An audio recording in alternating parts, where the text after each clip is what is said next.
Hello and welcome to the Apex Engineered Front Strut Brace installation video. First we're going to have the Tri-Support Brace installed, and then after that we're going to have the Track Attack Strut Brace installed. We have the Tri-Support Brace here in front of us.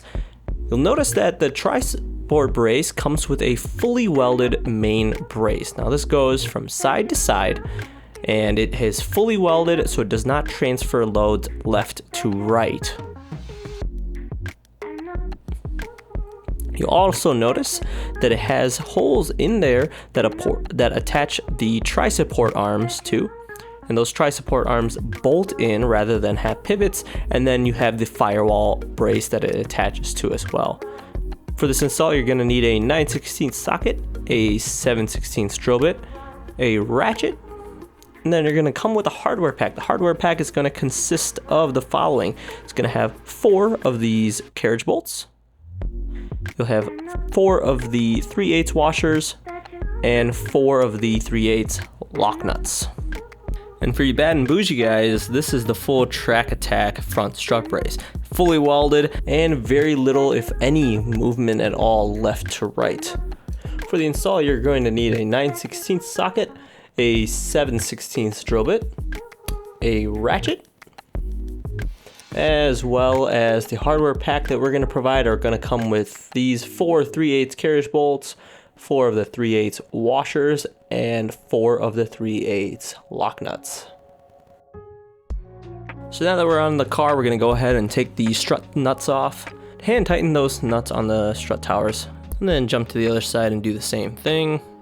And then we're going to install the tri-brace support. You're going to take the socket head bolts that are previously installed. We usually install them as a QC method on our threads. So you're going to take those out, and then you're going to put those socket head bolts onto the strut brace through the hole onto the main tower. You're going to do the same thing to the other side.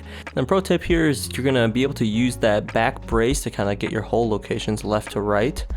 You'll notice this hood latch is pretty well dented and deformed over the years. That's why it's holding that back brace as an angle, but it's enough to get us the hole measurements.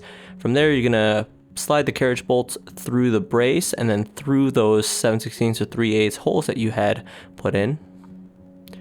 Then you're gonna put that through both sides, and then that backing brace is gonna go inside that windshield wiper cowl inside there. So you're gonna slide that through in there and to the other side.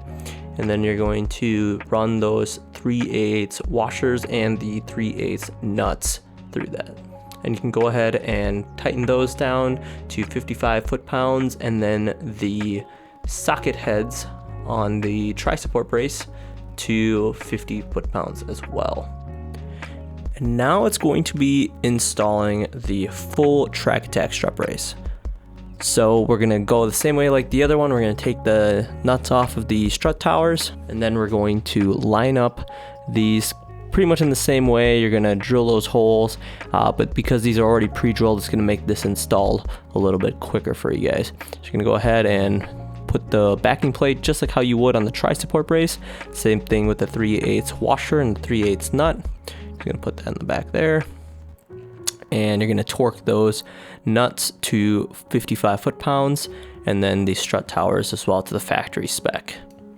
And that wraps up the install of both the Tri-Support and the Track Attack strut braces. 2 things to consider when installing our Track Attack strut brace as well as the non-Track Attack Tri-Strut brace.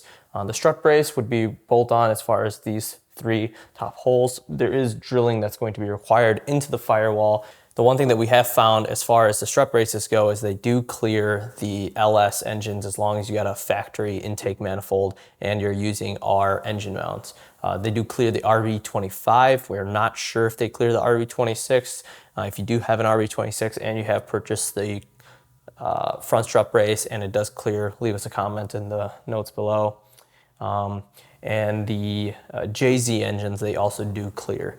As long as you're running our engine mounts as well. Just note that the distance between our center section and the firewall, we keep that in a fixture. Oftentimes, older Zs, especially the 240s, tend to have a little bit of flex in them. You'll notice on this one, we have very little gap on one side and we have a little more gap on the other side. possibly always some minor chassis twisting in that aspect. The hood latch and all that hood mechanisms will still clear and function just the way it goes. The only modification, as we stated, were only the 4 holes onto the firewall. Don't forget to like and subscribe, and reach out if you have any questions or comments.